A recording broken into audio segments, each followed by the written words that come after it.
Jadi ini jadi ini pemilu untuk menghalangi Anies, bukan untuk menyiapkan sarana kompetisi kan? Kan maksudnya begitu kan? Supaya betul-betul publik tahu visi dan misi seseorang itu apa sebetulnya.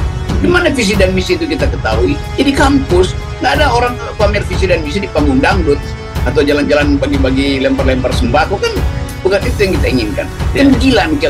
Dia terbaca KPU ini di-drive oleh istana, kan juga Bawaslu segala macam. Jadi udah dari awal kita tahu ini nggak bakal begitu.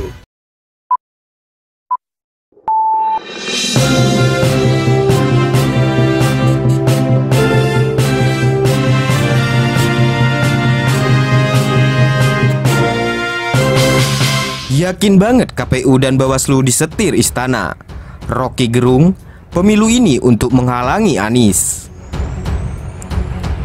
Pengamat politik Rocky Gerung meyakini bahwa Komisi Pemilihan Umum dan Badan Pengawas Pemilu disetir pemerintah untuk menjegal langkah calon presiden Partai Nasdem, Anies Baswedan, di pemilu 2024. Hal ini menanggapi tindak lanjut KPU atas usulan pembuatan aturan larangan curi start kampanye sebelum waktunya yang dipicu laporan terhadap agenda safari politik Anies. Jadi ini pemilu untuk menghalangi Anies, bukan untuk menyiapkan sarana kompetisi kan? Kan gila nih.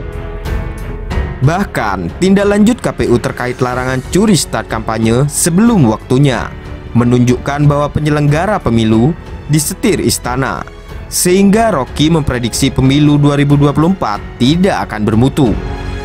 Dia terbaca KPU ini di-drive oleh istana, kan juga Bawaslu segala macam. Jadi udah dari awal kita tahu ini nggak bakal bermutu.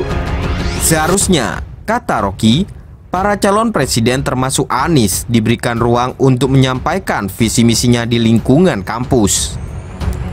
Karena mestinya KPU bilang oke, Anies silahkan kampanye di universitas, misalnya Universitas Atmajaya itu.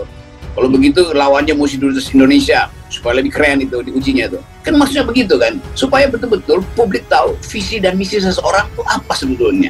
Gimana visi dan misi itu kita ketahui? Jadi kampus nggak ada orang pamer visi dan misi di panggung dangdut atau jalan-jalan bagi-bagi lempar-lempar sembako kan? Bukan itu yang kita inginkan. Sebab kata Rocky, Indonesia butuh pemimpin yang memiliki konsepsional dalam menghadapi dunia baru di tahun 2024. Kita ingin pemimpin yang berpikir, yang konsepsional, karena dia akan menghadapi dunia baru yang 2024, mulai segala macam jenis teknologi tumbuh, aspirasi demokrasi ada di mana-mana, soal lingkungan, itu yang penting. Nah itu nggak cukup kalau cuma 4 hari itu, 4,5 hari itu. Rocky menekankan masyarakat perlu mengetahui visi misi calon pemimpin kelak. Meski bakal capres itu belum mencapai 20% presidensial threshold. Kata dia, daripada capres yang sudah memiliki 20% presidensial threshold namun tak memiliki visi dan misi.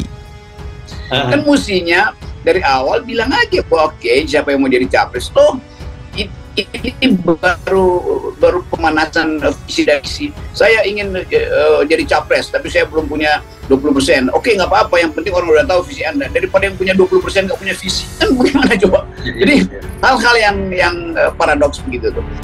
Rocky juga menyinggung mengenai jadwal kampanye yang menurut ia konseptual. Jadi ada jadwal yang memang teknis, di mana ya udah itu berkumpul ketemu di lapangan, itu yang namanya jadwal kampanye teknis yang hanya 5 hari. Tapi jadwal kampanye etis, jadwal kampanye konseptual harusnya setiap saat aja.